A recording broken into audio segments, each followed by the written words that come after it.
Welcome to part 2 of my vlog series, Talent is Overrated.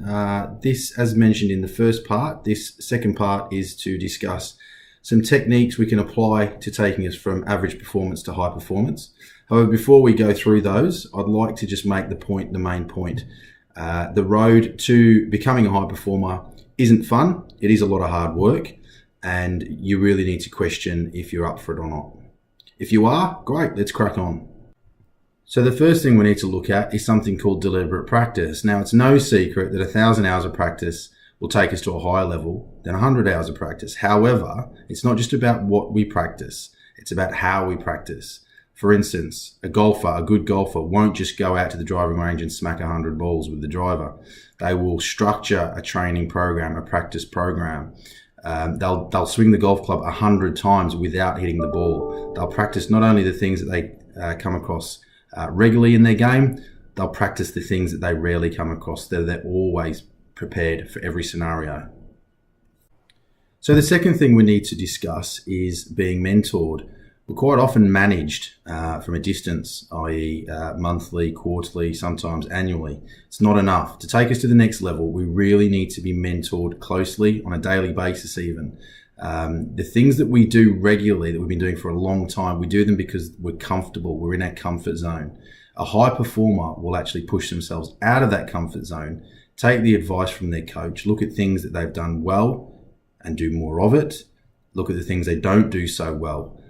If we've been doing things repetitively for so long, just because we're comfortable, we're not going to take ourselves to the next level. We really need to do the things that will make change. Change is good. Change should usually improve what we do, and a mentor can help us reflect on what we're doing and how we can better ourselves. So then we come to deepening our knowledge. Now, we all have things that we do on a daily basis as part of our job. However, a high performer will seek more knowledge than just what's part of their role.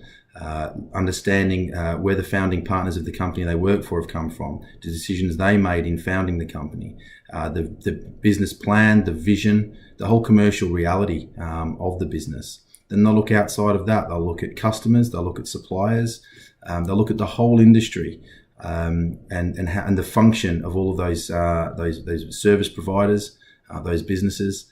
Once they have a clearer picture of that rather than just their piece of the puzzle, they can make decisions that are more valued. They can actually contribute more to the sector that they work within, therefore becoming a true expert and a high performer. So the final thing I'd like to discuss is expert working memory. Now, it's not about having a photographic memory, nor is it about having a high IQ. Sure, having a high IQ will help us become a high performer. However, it's not integral to becoming a high performer. We can have an expert working memory by using techniques such as memory by association. I'll give you an example. So you already know how to read. Most of us know how to read, let's say, big words, 13-letter words. An example might be entertainment.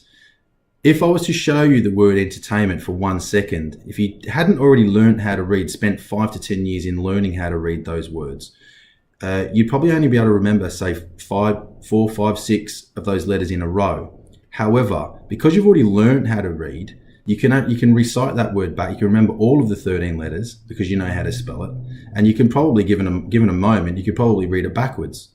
So that's memory by association. If we can use that technique to build a memory model or a market map of our particular sector, that's a very powerful thing. So there you go. We've discussed a few things we can apply to becoming a high performer. As I mentioned, the main point is, though, the journey can be tough. We will be mentored. We will be managed quite closely. In some industries, it's referred to as micromanagement. I think if it's done appropriately, though, you can really benefit from that. But you've got to want it bad enough. It's a tough journey, so hopefully you do want to do that. Why not? You're at work a lot. The things we do on a day-to-day basis, we do a lot. There is a lot of repetition anyway. So why don't we just push ourselves to become the best we possibly can? If you choose to take that path, well, great, good on you. And I hope you benefit from these vlogs and these blogs. I will be doing the third part, as I said, and we'll talk about how we can apply this into our day-to-day job to hopefully make us better professionals. Thanks for listening.